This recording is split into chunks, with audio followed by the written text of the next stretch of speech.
السلام علیکم ورحمت الله وبرکاتہ. دی ملګری سوال کړل چې خپل خزې ته د شاده طرف نه راتلو څه حکم دی، لږ وضاحت سره جواب وکړي. نو د دې جواب دا دی چې زنانو کې الله دوا زینه پیدا کړی، یو ته ویل شي قبول، بل ته ویل شي دبر.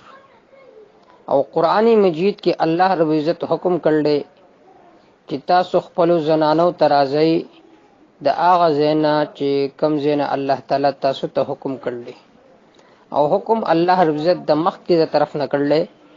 زکه د فصل زی هغه مخ کې د شان دی، زکه شا چې دی هغه د قاذورات زی دی، د ګندګۍ زی دی.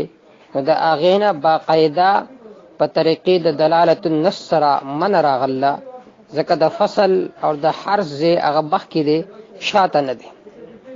نو په طریقې د دلالت النص سره د دینه من راغله، او په احادیثو کې د دې په باره کې منع وارد ده. وس که یو سړی خپل بیبي ته د شاده طرف نه راشي، نو دا ګناهی کبیره ده.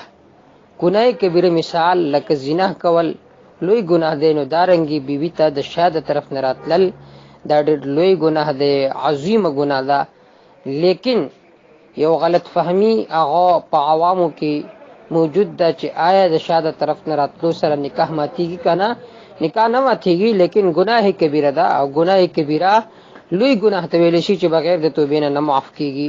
والسلام والله اعلم بالصواب.